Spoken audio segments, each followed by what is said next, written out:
Haleluya. Mari kita baca bacaan utama kita yang sedang kita pelajari di 1 Samuel, dan sekarang kita sedang mempelajari pasal 24. Mari kita baca ayat 1 dan 2. 1 Samuel pasal 24 ayat 1 dan 2.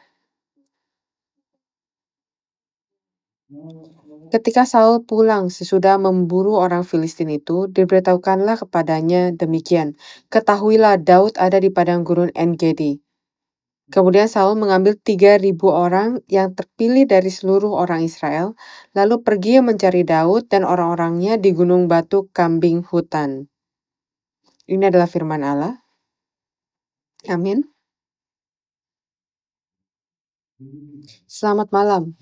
Apa kalian ada di sini? Oke, senang bertemu dengan kalian. Kita telah mempelajari hubungan antara Saul dan Daud, dan ingat minggu lalu Daud hampir ditangkap oleh Saul, dan Saul mendengar berita kalau Filistin sedang menyerang. Jadi ia harus berhenti mengejar Daud dan pergi melawan Filistin. Dan ini berlanjut. Sekarang saat Saul kembali dari perang dengan Filistin, ia balik untuk mencari Daud lagi, mengejar Daud lagi. Jadi sebelum kita masuk ke dalam bacaan, saya ingin memberitahu kamu tentang metode melatih kuda. Jadi di Arab Saudi kuno ada metode untuk melatih kuda raja. Jadi mereka membawa banyak kuda-kuda yang bagus. Saya nggak tahu gimana cara memilih kuda dengan silsilah yang bagus, tapi mereka mulai melatih mereka dengan berbagai pelatihan. Dan yang paling penting pelatihannya adalah ketika mereka mendengar suara peluit khusus, dan walaupun mereka melakukan apapun yang mereka lakukan, mereka harus berhenti. Kuda-kuda itu harus berhenti melakukan apapun. Jadi bahkan ketika mereka berlari, mereka harus berhenti. Jadi itu adalah latihannya.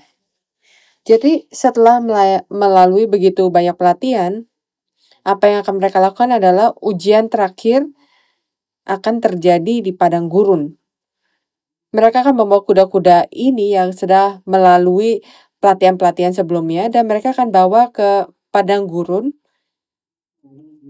dan mereka nggak memberi air selama 3 hari. Dan mereka berlatih di padang gurun, di bawah matahari yang begitu panas selama 3 hari tanpa diberikan air. Jadi ini pada masa lalu ya, jadi jangan bicara soal penindasan binatang atau apapun itu ya.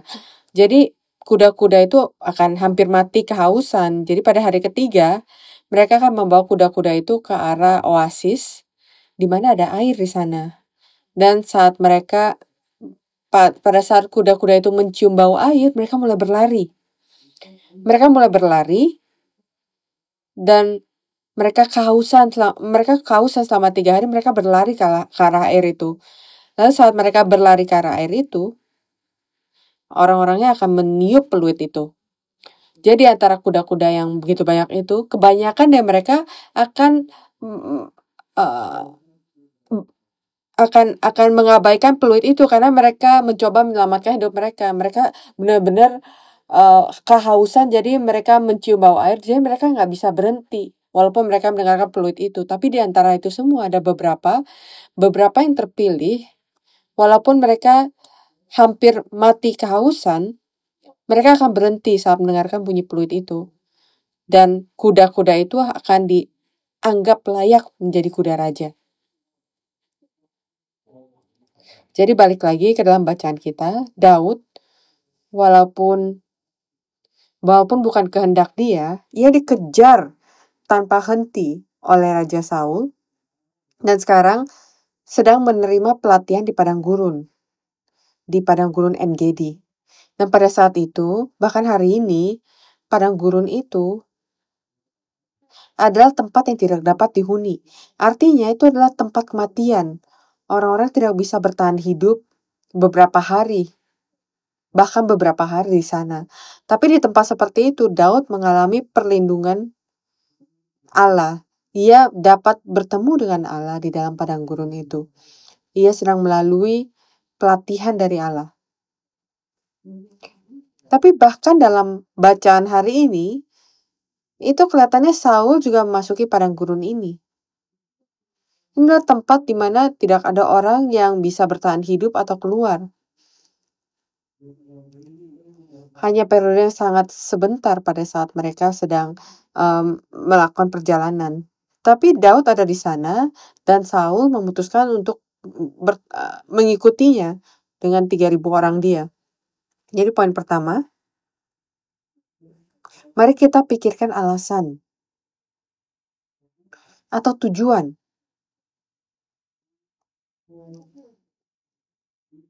untuk berada di padang gurun.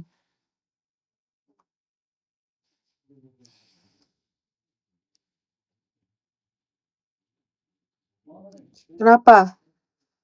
Kenapa mereka di padang gurun? Pemimpin suatu bangsa, raja suatu bangsa, dipenuhi oleh permusuhan delusi yang tidak berdasar, memimpin pasukan elit yang terdiri dari 3.000 orang. Prajurit yang sedang berperang melawan orang-orang Filistin, sekarang masuk ke padang gurun ini hanya untuk menangkap satu orang ini, Daud. Ia mencurahkan seluruh wewenang dan status dan kekuatannya untuk menghancurkan satu orang ini. Ia bahkan membantai 85 imam dan keluarganya di Nob karena mereka membantu Daud. Jadi bukannya pulang setelah bertempur dengan Filistin, ia mengizinkan tentara pulang atau dia pulang untuk beristirahat. Itu hal yang sangat wajar untuk dilakukan. Ia langsung berangkat untuk menangkap Daud.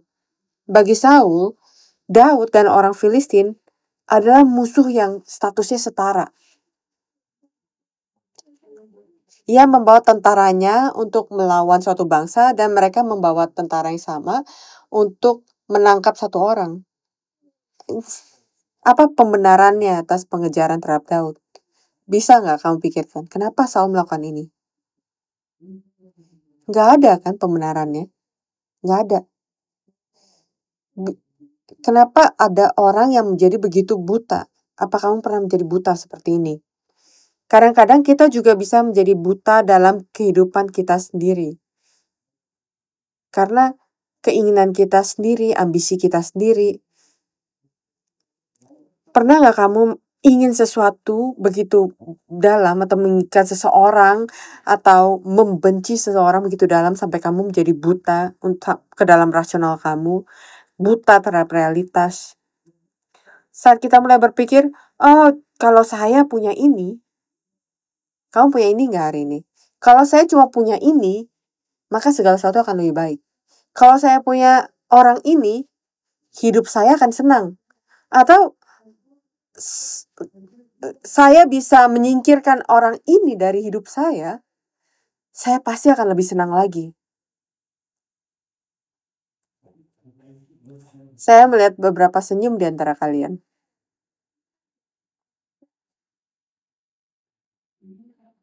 Kita mungkin pikir uang saja bisa menyelesaikan semua masalah saya. Memiliki orang tertentu dalam hidup kita, atau tidak memiliki seseorang dalam hidup kita.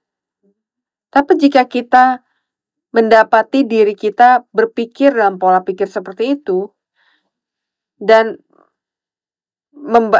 menginvestasikan dalam satu hal, dan berpikir atau tidak berpikir kalau ini akan menyelesaikan masalah saya, kita harus bertanya kepada diri kita, apakah saya menjadi seperti Saul?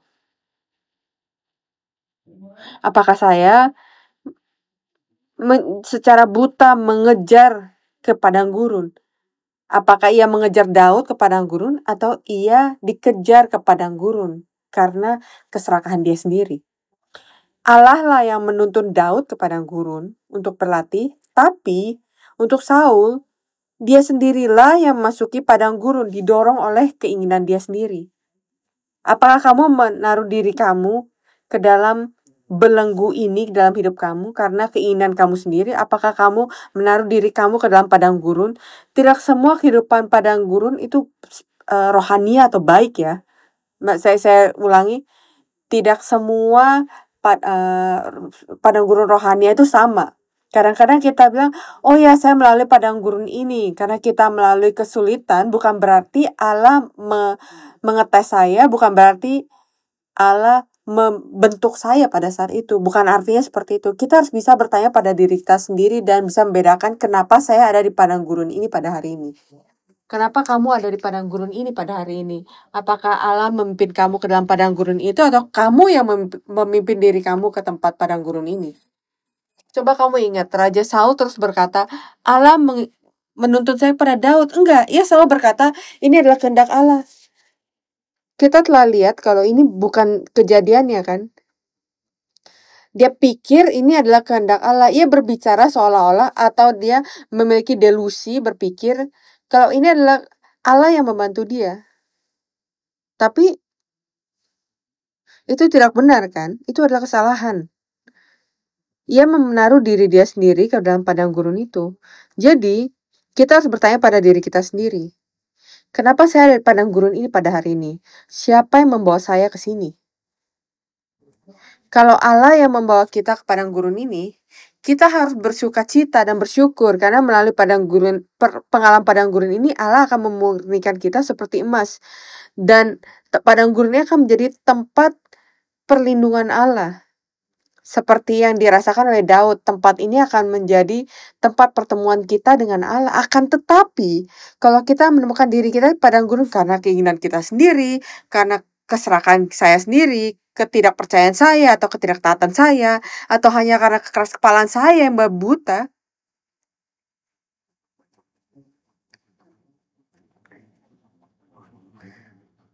atau keras kepala saya yang buta itu, kita harus berbalik dari jalan itu.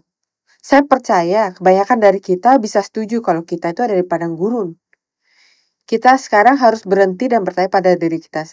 Siapa yang membawa saya ke padang gurun ini? Apakah ini saya sendiri atau Allah? Kenapa Adam dan Hawa memakan buah terlarang? Karena mereka percaya itu akan membuat segalanya sempurna bagi mereka. Mereka dibutakan karena setan memiliki cara yang sangat ahli untuk membuat kita berpikir keinginan saya, keuntungan saya, kepentingan saya, dan kalau kita fokus pada hal itu, kita akan dibutakan untuk hal lain yang penting bagi Allah.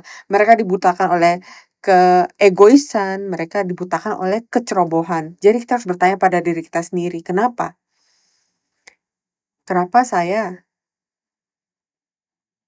ada dalam padang gurun ini? Siapa yang membawa saya? Pertanyaan kedua adalah tujuan Daud. Apa itu tujuan Daud?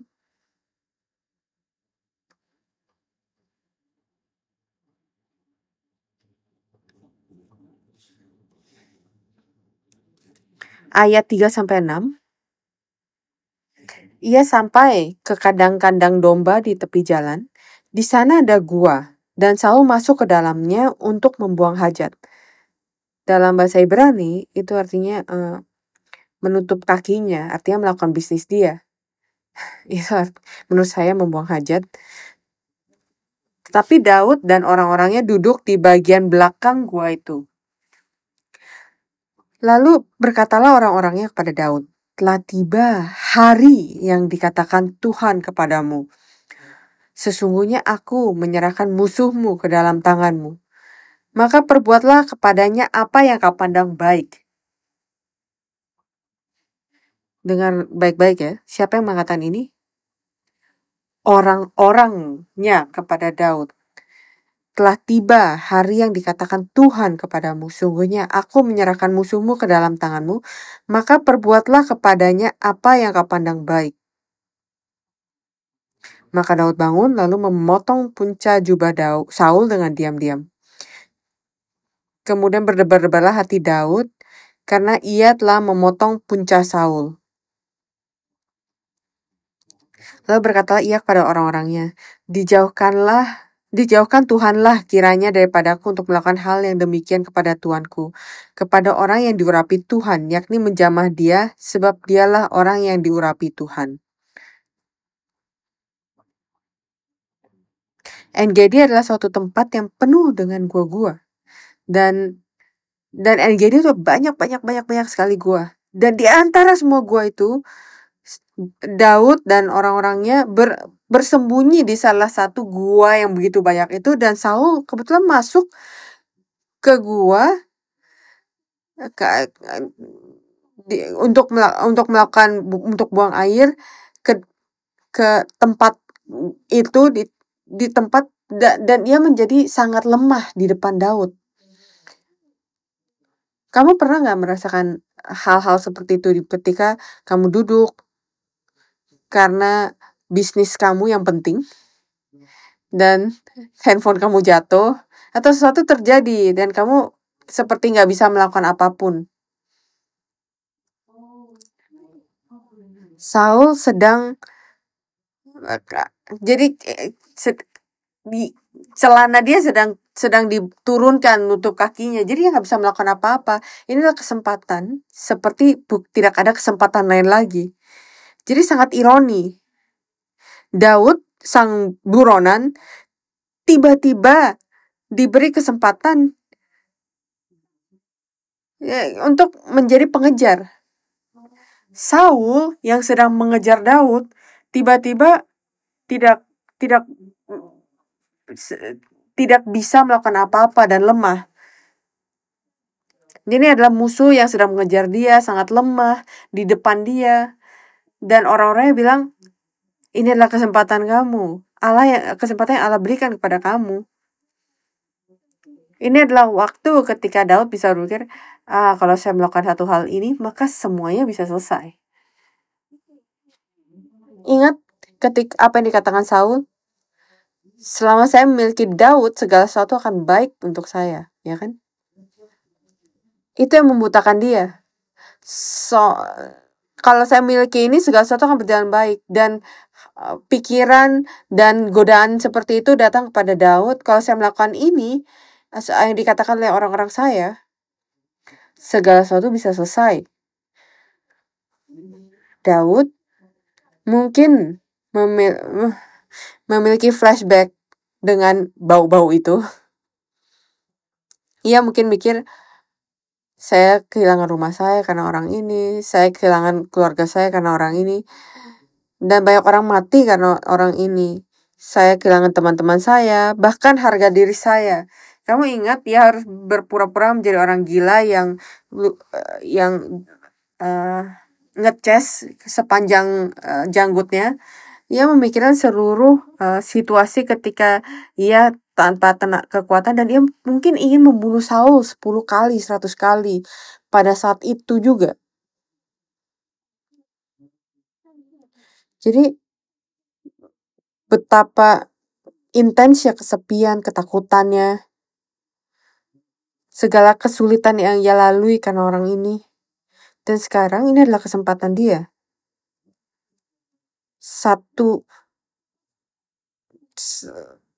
tebasan pedang saya, orang itu akan mati. Semua masalah saya hilang. Haleluya. Tapi Alkitab berkata, Daud tidak membunuh Saul. Ini menunjukkan kalau hatinya tidak menjauh dari Allah. Hatinya masih bersama dengan Allah. Saya mungkin bisa bilang, Allah, tutup mata kamu. Orang-orang saya berkata, kalau saya bisa melakukan apapun yang saya mau, dan itu adalah kehendak kamu, saya berkata amin pada hal itu. Jadi Allah, tutup mata kamu setengah detik, gak akan lama. Selesai. Tapi Daud masih berpegang pada Allah. Walaupun kesulitan dan penderitaan yang ia lalui, ia tidak kehilangan kedamaian batinnya, dan yang paling penting ia tidak kehilangan harga dirinya. Jadi bahkan pada saat terendah dia, ia menjaga iman dan harapan pada Allah. Pada saat yang paling sedih, ia berpegang pada Allah, dan bahkan ketika ia memiliki keuntungan situasi ini, ia masih berpegang pada Allah, dan ia bisa bertanya pada Allah, Allah, apa yang terbaik yang dapat saya lakukan? Biar kamu menjadi hakim saya. Apa yang menurut kehendak-Mu, Allah? Dan apa kehendak saya sendiri? Apakah kita boleh melakukan hal ini? Dan pada saat periode yang sangat singkat ini, ia berdoa, Allah, apakah ini kehendak saya? Apakah ini keinginan saya? Atau ini adalah kehendak-Mu? Saul telah mengorbankan segalanya untuk mempertahankan harga dirinya dan kehormatannya sendiri, sedangkan Daud mengorbankan segalanya untuk mempertahankan imannya. Dan ia tidak ingin menyerahkan iman itu pada saat itu. Saul tinggal di istana, tapi secara rohani, ia tinggal di gua yang gelap. Daud tinggal bersembunyi dalam gua, tapi secara rohani ia bebas. Ia bebas bahkan di dalam pilihan ini. Bebas untuk memilih apa kehendak Allah. Tapi Saul tidak bebas untuk memilih kehendak Allah karena kehendak dia dan keinginan dia itu terlalu kuat. Bagaimana dengan kita? Apakah kamu bebas untuk memilih kehendak Allah pada hari ini? Apakah saya terikat pada kehendak dagingan saya atau godaan saya? Dan iman Daud tidak berpusat pada diri dia sendiri, tidak terikat pada keinginan dia sendiri seperti pada Saul, tapi ia bebas untuk melakukan pilihannya, untuk bersama dengan Allah, mengikuti kehendak Allah. Banyak orang yang menganggap iman mereka dan berpikir melakukan pekerjaan Allah dengan pikiran yang berpusat pada diri kita sendiri, mencari keuntungan sendiri. Tapi kita harus bertanya pada diri kita sendiri, apakah iman saya itu egois? Apakah iman saya untuk memenuhi keinginan saya sendiri? Dalam nama Allah, disembunyikan dalam keinginan melakukan pekerjaan Allah, tapi sebenarnya saya melakukan keinginan saya sendiri. Dan perbedaannya adalah apakah kamu bertemu dengan Allah setiap hari atau tidak. Daud memiliki hubungan dengan Allah. Daud bertemu dengan Allah di padang gurun ini setiap hari. Saul, kapan dia bertemu dengan Allah? Kapan ia memiliki waktu yang personal dengan Allah? Jadi bahkan di tengah-tengah ini semua, hidup seperti buronan, Daud bisa merasakan kedamaian dalam hati dia. Dan ingat Mazmur yang ia tulis, ia penuh dengan puji-pujian dan syukur. Padahal Saul tidak stabil. Ia selalu khawatir, ia selalu penuh dengan ketakutan kalau ia akan kehilangan kekuatan dia. Jadi mungkin tampak ini adalah seperti kehilangan begitu besar untuk membiarkan kesempatan yang berharga ini untuk berlalu. Tapi Daud tidak membunuh Saul. Ia memahami tujuan utama hidupnya dan tujuan dari padang gurun ini. Ya, apa tujuan Daud? Yang dia sadari di padang gurun ini? Padang gurun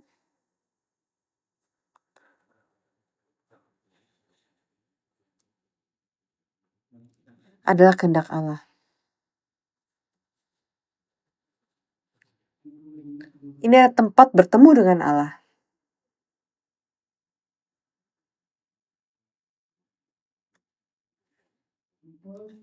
Karena Allah menuntut saya padang gurun, ini haruslah Allah yang membawa saya keluar dari padang gurun ini. Mari kita miliki pengertian yang benar ini terhadap penderitaan kita sendiri. Apakah ini Allah yang membawa kamu ke padang gurun? Maka Allah yang akan membawa kamu keluar dari padang gurun ini. Coba ingat Yusuf yang ia akui kepada saudaranya, walaupun kamu pikir kamu menjual saya ke Mesir, itu sebenarnya Allah yang memimpin saya masuk ke Mesir. Jadi melalui saya, kamu bisa diselamatkan.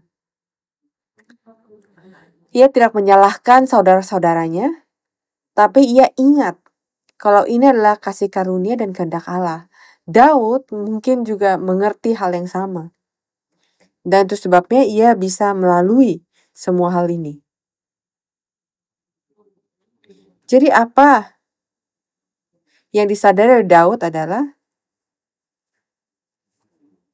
apakah ini kesempatan atau ujian? Daud menyadari kalau ini bukanlah kesempatan untuk membunuh Saul, tapi ini adalah ujian. Pikiran dan bisikan dari orang ini. Kalau ini adalah kesempatan yang diberikan Allah, pikiran itu adalah godaan. Jadi mari kita baca sekali lagi. 1 Samuel pasal 24 ayat 4. Lalu berkatalah orang-orangnya pada Daud, telah tiba hari yang dikatakan Tuhan kepadamu, sesungguhnya aku menyerahkan musuhmu ke dalam tanganmu, maka perbuatlah kepadanya apa yang kau pandang baik. Ya, ini suaranya seperti apa ya? Ini suara seperti suara ular kan kepada Adam dan Hawa. Ya kan? Siapa menjadi fokusnya? Kamu, saya. Waktu orang ini melihat ini sebagai kesempatan, Daud yang bisa membedakan, yang memiliki roh yang bisa membedakan, ia melihat itu sebagai ujian. Ujian untuk melihat apakah ia akan mencoba menyelesaikan masalah dengan cara dia sendiri atau berpegang pada Allah untuk menyelesaikan masalahnya. Ujian untuk keinginannya membalas dendam. Tapi kenapa ada perlunya balas dendam kalau kamu menyadari kalau ini adalah Allah yang menuntun dia ke padang gurun? Ini adalah ujian untuk melihat apakah ia bisa mengasihi musuhnya. Itulah ujian untuk menentukan, untuk melihat apakah ia memiliki keyakinan untuk bisa menunggu pada waktu Allah dan bukannya membuat waktunya sendiri. Dengan kata lain, kamu ingat cerita kuda yang saya berikan di awal-awal? Daud mendengar siulan yang tidak dapat dengar orang lain dan ia berhenti di tengah jalan. Jadi kalau Daud mengikuti kehendaknya, ia mungkin bisa membunuh Saul pada waktu itu, saat itu juga, tapi ia mendengar siulan Allah, peluit Allah, dan ia berhenti. Walaupun setiap orang seluruh dunia setuju kalau ia harus membunuh orang ini Saul, tapi ia berhenti. Ia tidak mengikuti nalurinya atau bereaksi terhadap apa yang dianggap benar oleh dunia ini. Ia memiliki hikmat untuk membedakan antara kehendak Allah dan keinginan dia sendiri. Ini adalah cara hidup yang cocok untuk melayani raja. Jadi seperti kuda itu yang sangat cocok untuk melayani rajanya. Orang-orang mungkin kecewa. Orang-orang yang mengikuti Daud, ingat 600 orang itu, kenapa mereka menderita bersama dengan Daud? Jadi setidaknya Daud merasa, saya berutang pada orang-orang ini yang telah memberikan hidup mereka untuk mengikuti saya. Mereka menderita bersama-sama dengan saya. Jadi saya harus setidaknya, walaupun tidak untuk saya, tapi untuk orang-orang ini saya harus membunuh orang ini. Tapi lihat apa yang dikatakan Daud. Orang-orang mungkin kecewa. Beberapa dari mereka mungkin berpikir, oh ya, mereka mungkin nggak pengen mengikuti Daud lagi. Oh ya, pengecut, ia memiliki kesempatan, Allah memberikan ini kesempatannya, tapi ia melewatkan kesempatan ini. Tapi lihat bagaimana Daud mengatakan pada orang-orang ini kalau ini bukan kehendak Allah. Ini ada satu hal kalau saya tidak melakukan hal ini, tapi ini 10 kali, 100 kali lebih susah untuk meyakinkan orang-orang itu. Kita telah melihat kepemimpinan Daud. Dan itu ia harus diyakinkan kalau ini adalah cara yang benar. Ayat 6 dan 7.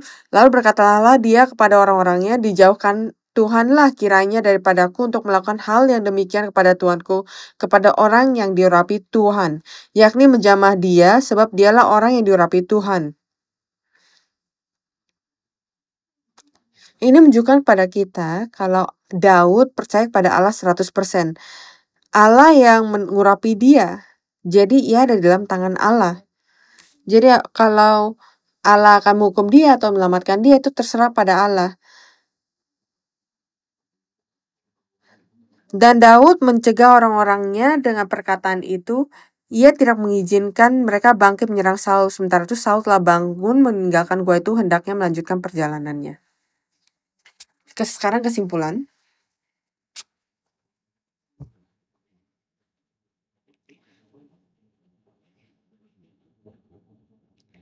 Berkat dari penantian.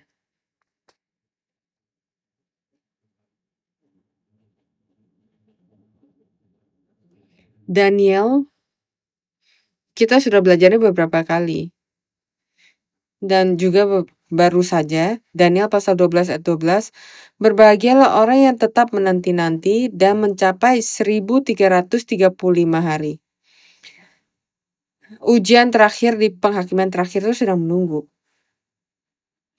Dan saya tidak mengharapkan untuk melihat penantian di bacaan ini, tapi ini menunjukkan kita dengan sempurna apa yang harus kita pelajari di akhir zaman ini. Ujian terakhir di penghakiman terakhir itulah penantian. Pada saat ini menanti bagi Daud berarti penderitaan yang berkepanjangan. Menanti berarti kehidupan yang berkelanjutan sebagai buronan. Ya pasti tidak mau kan hidup sebagai buronan. Menanti berarti bagi Daud ancaman yang tidak memiliki akhir. Kalau ia bisa melewatkan kesempatan untuk membunuh Saul, ia melewatkan kesempatan ini, ia nggak tahu kapan akan terjadi lagi atau kapan Saul akan kembali dan membunuh dia. Tapi Daud menunggu. Ia menunggu bukan karena ia tidak punya pilihan lain. Ia menunggu karena menunggu adalah apa yang harus ia lakukan. Menunggu di sini bukan menunggu secara pasif, itu adalah menunggu untuk memenuhi kehendak Allah. Ia bisa menunggu karena ia percaya kepada Allah. Mari kita lihat di Mazmur pasal 40. Mazmur yang ditulis oleh Daud.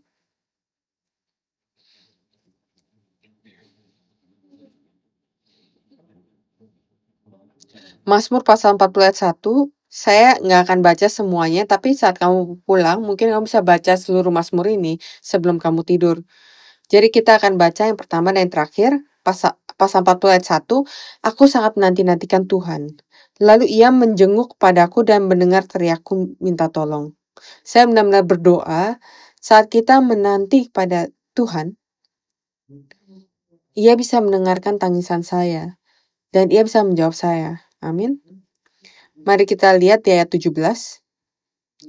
Sekali lagi, mari kita baca bersama-sama. Ayat 17 mulai, aku ini sengsara dan miskin, tetapi Tuhan memperhatikan aku. Engkaulah yang menolong aku dan meluputkan aku, ya Allahku, jangan berlambat. Ia meminta Allah, kalau kamu menunda begitu lama, saya tidak bisa menunggu terlalu lama. Saya menunggu sekarang karena saya percaya kepada kamu. Dan pada saat melakukan penantian ini, pergumulan rohani dalam diri kita itu terjadi. Ada pergumulan yang begitu kuat dalam diri kita terjadi. Sama seperti kuda-kuda yang berhenti pada suara peluit atau siulan. Walaupun mereka kehausan, udah mau mati. Mereka memiliki oasis depan mereka, tapi mereka tidak bisa meminumnya. Kuda-kuda itu percaya kalau pemiliknya, pelatihnya tidak akan membuat mereka mati. Daud juga, karena ia percaya kepada Allah, ia bisa menahan diri untuk tidak membunuh Saul pada saat itu juga. Dan pada saat itulah Daud diakui sebagai seseorang yang layak untuk menjadi Raja Israel. Orang yang bisa melayani Raja segala Raja. Allah menguji kita pada hari ini. Di banyak cara, di setiap cara yang sedang kamu lalui. Dan saya percaya kalau Allah sedang menguji kita untuk melihat apakah kita bisa dianggap sebagai orang yang bisa melayani Raja kita. Semoga kita memiliki berkat penantian ini, menanti Tuhan kita, menanti untuk bantuannya. Mengizinkan kehendaknya ditunjukkan pada kita dulu sebelum kita maju dengan pikiran kita sendiri. Semoga kita bisa dilatih untuk melakukan itu, dan saya percaya kalau berkat Allah yang luar biasa ini akan datang pada kita. Allah akan menjaga Saul di dalam hidup kamu, dan Allah akan mengangkat kamu ke tahta itu. Mari kita berdoa. Allah Bapa di surga, kami bersyukur atas berkat-Mu yang luar biasa dan kasih karunia-Mu. Turut serta-Mu dalam hidup kami. Bapa, semoga Engkau yang membawa kami ke dalam padang gurun ini. Semoga ini bukan menjadi keserakahan kami, keinginan kami, kesalahpahaman kami, atau ketidakpercayaan kami. Bapa, bantu kami untuk bertobat dan kembali. Dan Bapa, kalau ini adalah Engkau yang membawa kami ke padang gurun ini, bantu kami untuk percaya kalau Engkaulah yang memiliki kontrol atas hidup kami. Engkau akan memimpin kami sesuai dengan waktu-Mu, sesuai dengan kehendak-Mu untuk tempat yang lebih baik. Dan Bapa, kami berdoa Engkau akan membuang seluruh kegelapan, bahkan di dalam padang gurun, bahkan di tengah-tengah kesulitan dan penderitaan. Semoga kami bisa bersama dengan kamu setiap hari dan memiliki hubungan yang dekat denganmu. Dan Bapa, walaupun kami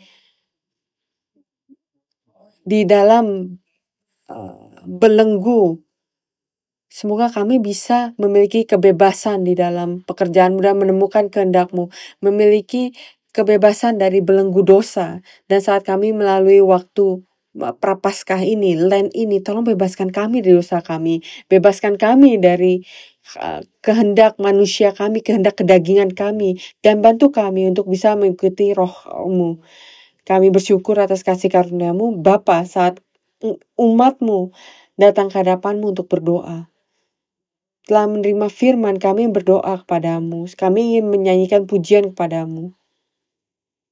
Dan pada saat waktu doa ini, tolong dengar tangisan kami. Dan walaupun kami tidak bisa datang pada hari ini, menangis di rumah atau dimanapun mereka berada, bekerja keras, Bapa, kami berdoa semoga perlindungan-Mu ada bersama dengan mereka, dan semoga anggota Gereja Sion bisa datang ke hadapan-Mu dalam satu hati melalui doa ini. Dan kami bisa menerima jawaban dan kami bisa menemukan kepercayaan padamu. Dan mereka yang sakit, tolong angkat mereka. Mereka yang melalui kegelapan, semoga terang-Mu bisa bersinar pada mereka. Dan Bapa, mereka yang melalui kehilangan iman mereka, kami berdoa semoga Engkau memiliki pengampunan atas mereka, kasihan pada mereka, dan mereka bisa menemukan iman mereka lagi. Kami bersyukur atas kasih karunia-Mu, dan kami berdoa ini semua dalam nama Tuhan kami Yesus Kristus. Amin. Mari kita bersyukur pada Allah.